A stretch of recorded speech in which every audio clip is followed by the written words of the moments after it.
We learn in school that wars happen when countries fight over beliefs and territory. We see old photos of soldiers, we hear heroic stories, we memorize famous battles. But what if I tell you that there is a different story hiding underneath? What if the biggest wars weren't just about nations fighting, but about a small group of wealthy people making massive profits, no matter who won or lost? Our story begins in London on a cloudy June morning in 1815. Europe's future was being decided on Belgian battlefield.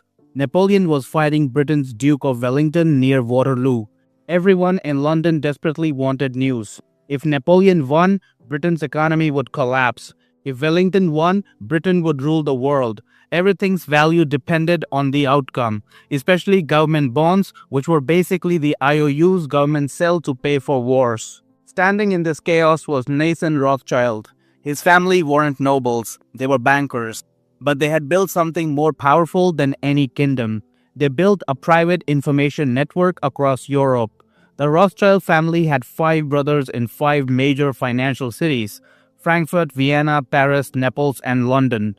They used secret messengers, carrier pigeons, and coded letters. Their network was faster than official government messengers.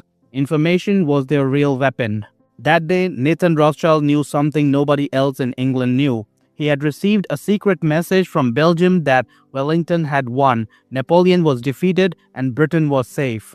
Government bonds would skyrocket in value. He could have rushed to buy bonds and make a fortune immediately. But Nathan did the opposite. He walked into the stock exchange and with a grim face, he started selling his British bonds. Everyone watched in shock because if Rothschild was selling, then he must know that Wellington had lost the war. Panic spread instantly. Everyone started selling. Bond prices crashed completely. People dumped their life savings for almost nothing. But while everyone sold publicly, Rothschild's secret agents quietly bought everything for a fraction of its value.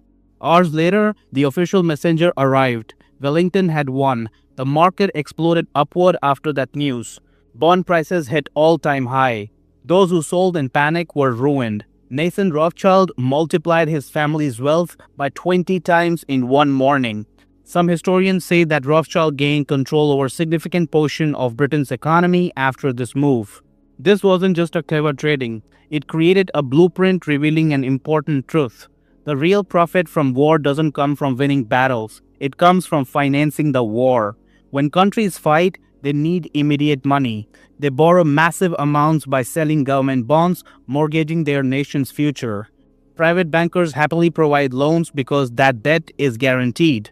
No matter who wins, it must be repaid with interest through citizen taxes for generations.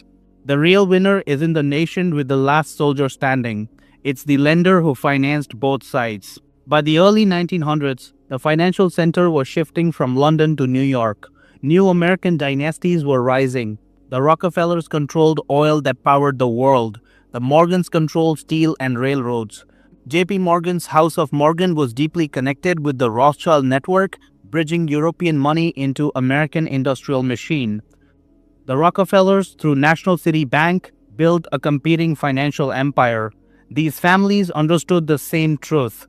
Real power wasn't making products, it was controlling the credit that allowed products to be made.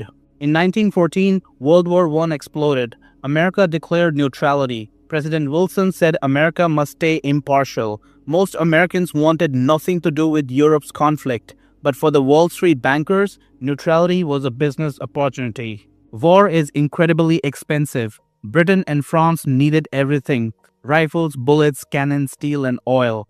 America was the only country with enough industrial power to supply it all. At first, the Allies paid with gold shipped across Atlantic. But within a year, their gold supplies ran dangerously low. They were almost broke. This was J.P. Morgan Jr.'s opportunity. He became the Allies' exclusive purchasing agent in America. Every bullet, every barrel of oil had to go through him. He organized over 2,000 American banks and a $500 million loan to the Allies, which was the biggest loan in the financial history at the time.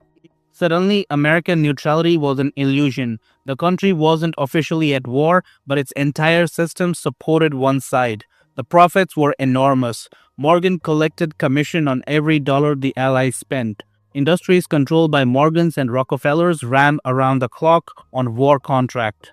But here's where it gets interesting. What about Germany? While Morgan supplied the Allies, the Warburg banking family managed Germany's war effort. Max Warburg led Germany's secret service and financed Germany's war machine. His brother Paul Warburg sat at the top of America's new Federal Reserve, arranging loans to fight Germany.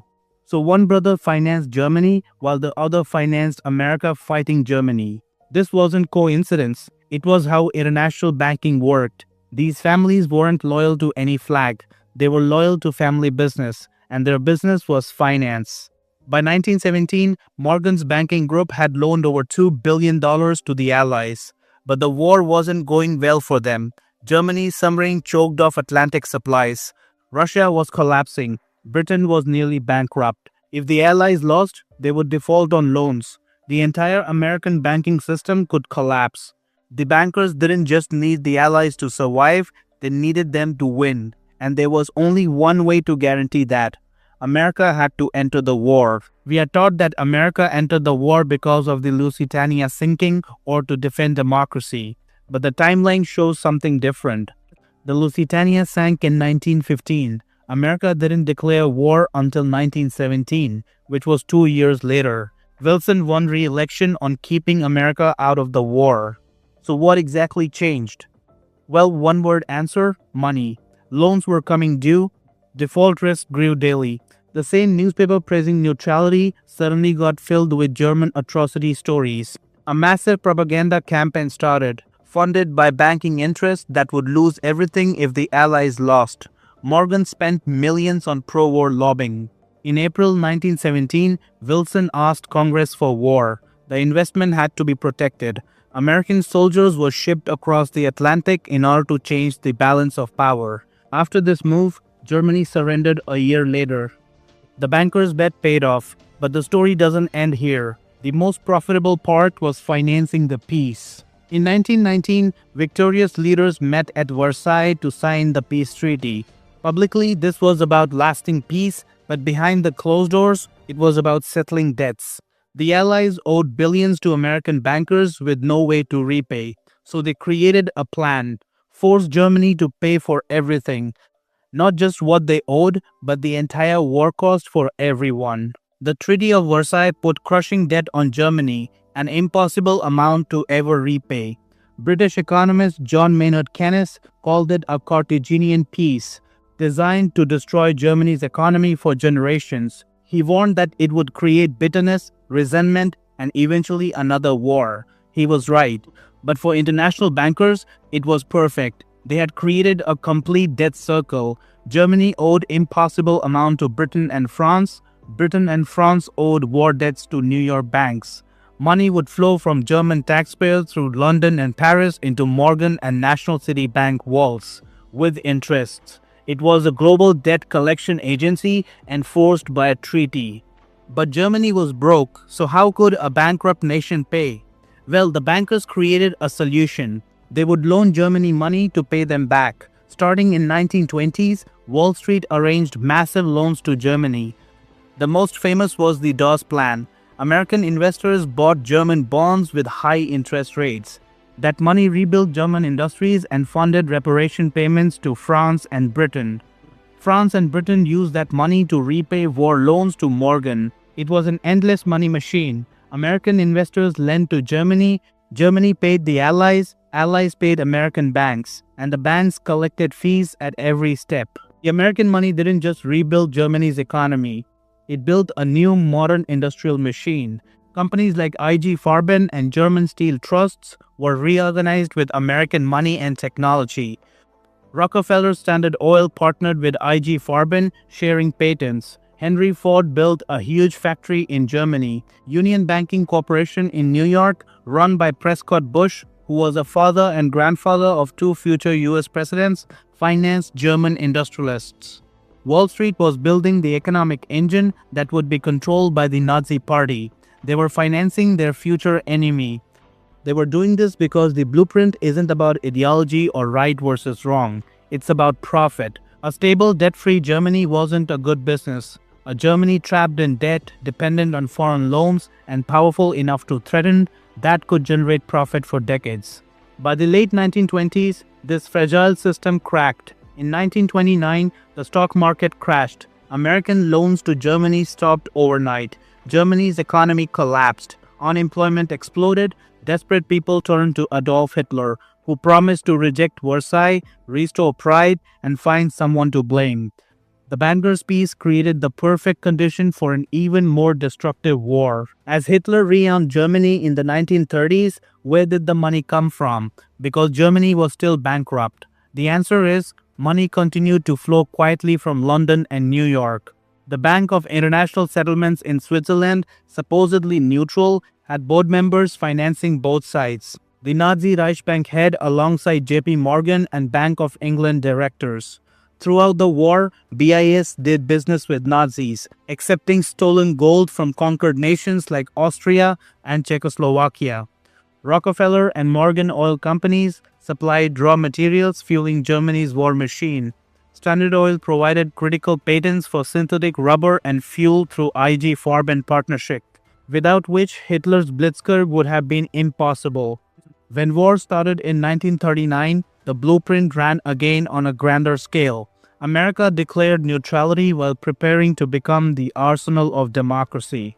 The same banks that financed the German industry's rise now finance the Allied effort to destroy it.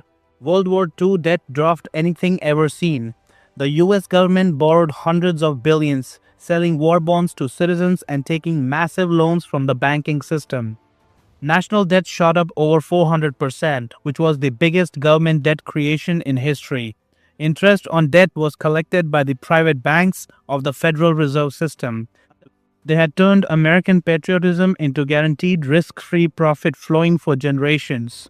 The war destroyed Europe and Japan, leaving millions dead and cities in ruins. But for the blueprint architects, it was the ultimate success. It established a new world order with America as the undisputed superpower and the US dollar as the world's reserve currency. The cycle was complete. A war financed by private banks creates crisis. That crisis imposes a punishing peace, creating more debt and desperation. Desperation leads to a bigger war. That war generates astronomical debt, concentrating unimaginable wealth in creditors' hands who funded the whole cycle from the beginning. The strategy is simple and ruthless. Finance both sides, profit from buildup, profit from destruction, profit from rebuilding. Use war to create government debt and use debt to control governments. The tragedy is that lives lost, cities burned, generations scarred never appears on the balance sheet. This isn't an ancient history. The blueprint still operates. Think about conflicts of the last 70 years. The Cold War, Korea, Vietnam, the War on Terror, Iraq, Afghanistan. Each conflict had one guaranteed result: massive government borrowing. Trillions created from nothing by central banks and loaned to governments. Trillions in profits for military-industrial complex and linked financial institutions. Family names may change, banks may merge, but the strategy remains. It's a system designed to privatize war profits and socialize costs through debt and inflation. The taxpayers pay for bombs, then they pay interest on money borrowed to buy those bombs. We are told wars are fought for freedom and democracy, but if you follow the money, then you'll find a simpler, darker motive. A business model thriving on conflict and destruction. This is the strategy that funded the bloodiest century in history. Its operating system still runs quietly in our modern world's background. Understanding how it truly works, not the school story, but the story in international finance ledgers, is the first step to changing it. It's a story of debtors and creditors where the most powerful force isn't an army but an interest-bearing loan. So next time when you hear war drums beating, ask yourself, who profits and who's issuing the loans? The most important battles aren't fought on fields, they're fought in banks, and it's a war that never ends. If you found this insightful, then don't forget to like, share, and subscribe. I'll see you in the next one. Peace out.